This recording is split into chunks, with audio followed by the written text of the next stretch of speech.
Om Shri Sai Ram.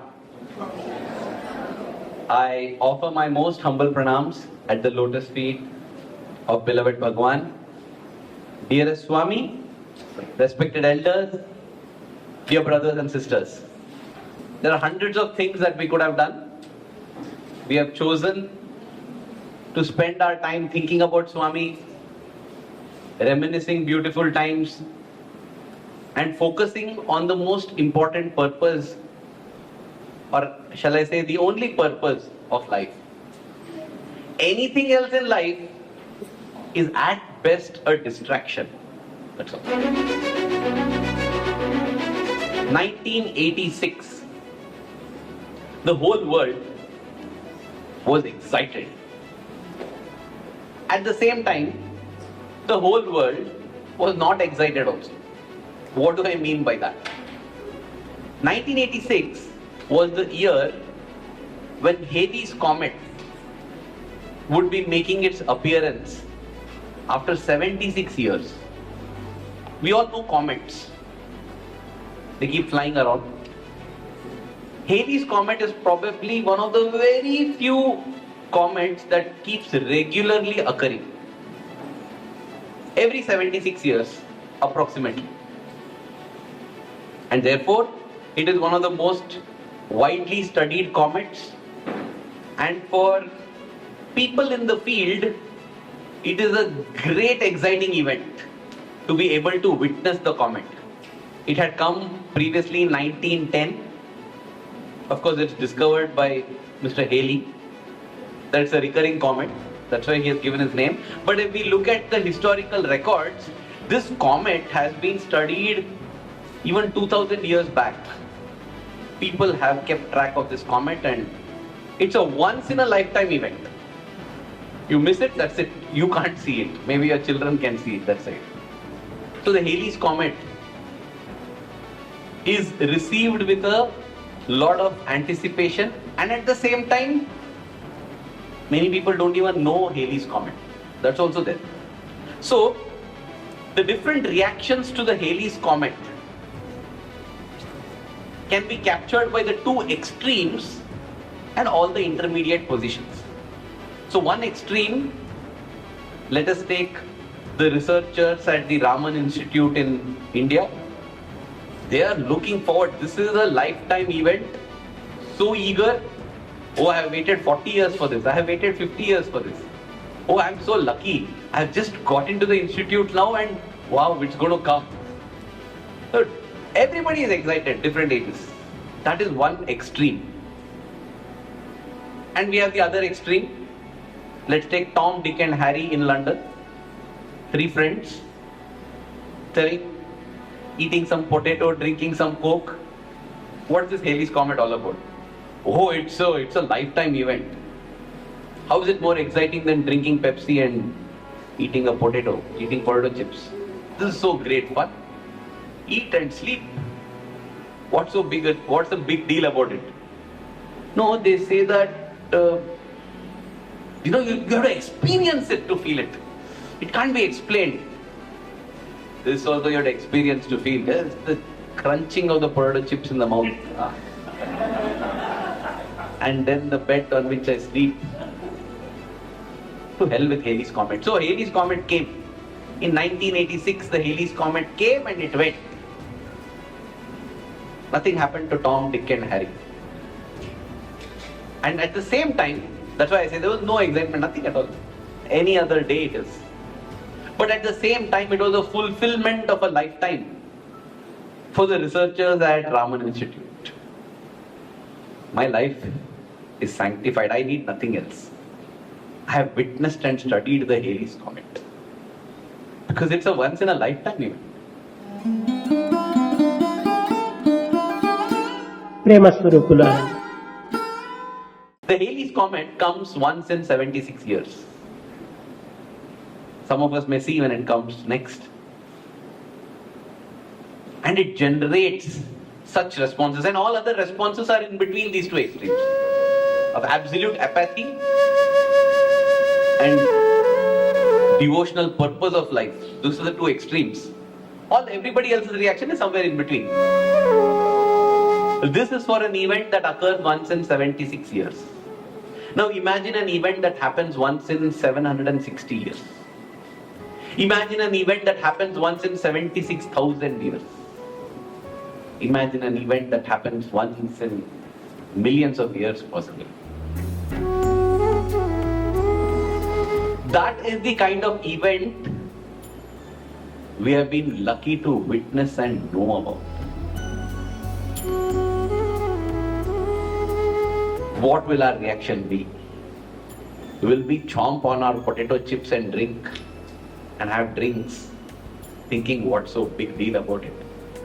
Or will we feel that the purpose of our lives, nay lifetimes, has been achieved by being a witness to this event? We should resolve at least not to be Tom, Dick and Harry. We should not be Tom, Dick and Harry. Yes, there are millions who don't know anything about Bhagawan Sri Sathya Sai. There were millions who had no clue about Lord Rama, who had no clue about Lord Krishna. Thousands of years later, imagine you get to know of a person living beside Mathura or beside Dwaraka, never went to see Krishna, thinking, oh, he's another king. Oh, what a fool were you. If I were you, I would have given up everything. No, I had to make my chariot wheels. I'm a professional chariot wheel. I make chariot wheels for the king's chariot. Okay, man, but Krishna is there. No, important. Last week I got an order for 40 chariots with gold plating on the wheels. That is my profession. But Lord Krishna is there. Who will make the wheels?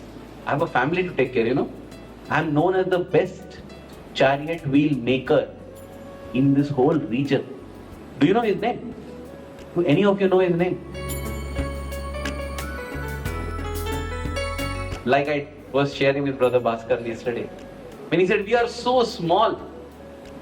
This is the 84th Yuga cycle going on, and yes, I don't know whether it's the 84th or 83rd.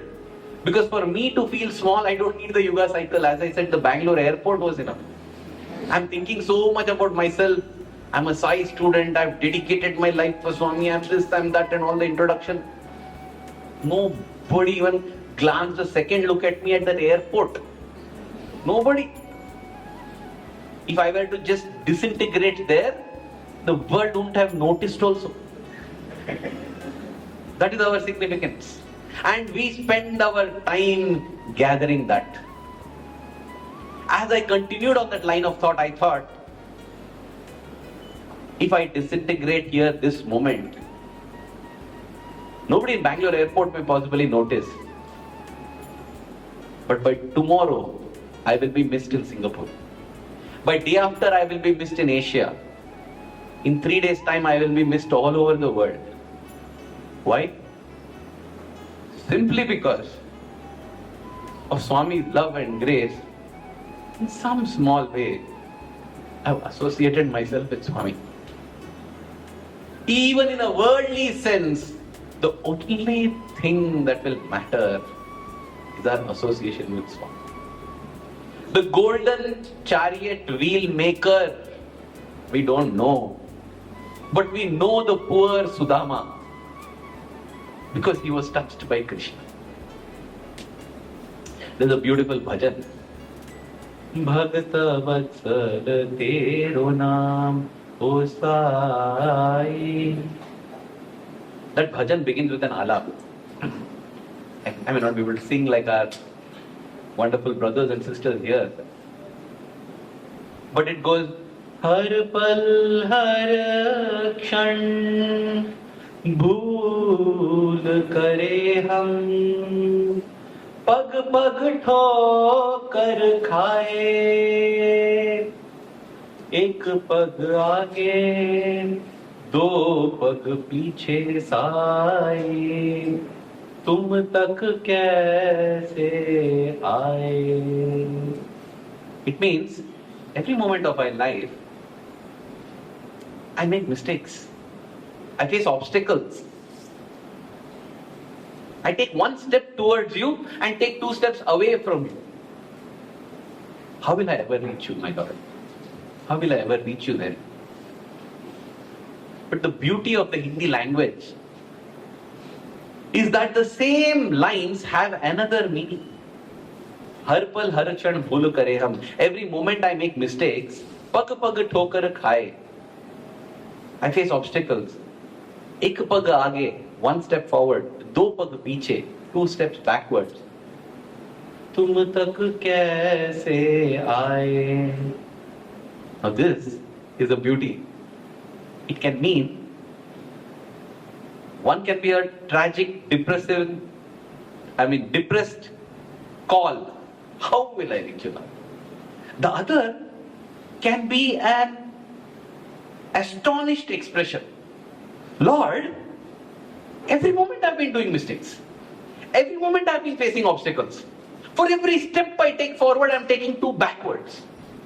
And yet, tum tak kaise aaye? How did I reach you then, O Lord? How did I reach you? So, an expression of depression is also an expression of astonishment. Lord, I've been doing everything wrong. Yet, how did I reach you? Tum tak kaise aaye? The next line. Karuna sagar Parama kripalu sai. Because Lord, you are a Karuna Sagar. That is why, O Lord, despite making all of these mistakes, despite repeatedly doing the same thing, despite you telling, and I'm doing it, and yet I have reached you, because you are a Karuna Sagar. You are a Parama Kripalu. You are an ocean of compassion. That's why Bhagata Vatsala Tero Naam O Sai. Bhakta Vatsala, one who loves his devotees. Dukha Bhanjana Tero Naam. We have been blessed with an event that comes once in millions of years. Yes, Tom, Dick and Harry were in bliss. That was ignorance is bliss. The researchers at Raman Institute were in bliss. There it was wisdom is bliss. What bliss do we choose to be in? When we say ignorance is bliss, that bliss lasts as long as the potato chips last. The next day it's out of the system, the bliss is also out. But as I said, the researchers at Raman Institute felt nothing else I need to get in life. I have witnessed the Halley's Comet. The bliss that we get with Swami is much more. You see, if we think of it scientifically, anything that has a cause. Why are you happy? Because on this hot day, I'm sitting in the cool air conditioning. Then when I take away the air conditioning, the happiness is also gone. That was the cause for your happiness. Why are you so happy? Oh, because I was so hungry and some tasty idli, vada, sambar, chutney was there. Which means either if the idli, vada, sambar, chutney is gone, or if the hunger is gone, your happiness is gone. It depends on your hunger and the food. Anything that depends on a cause is not permanent. That is what Swami had told one of the research scholars in the institute. The definition of bliss. Causeless happiness is bliss.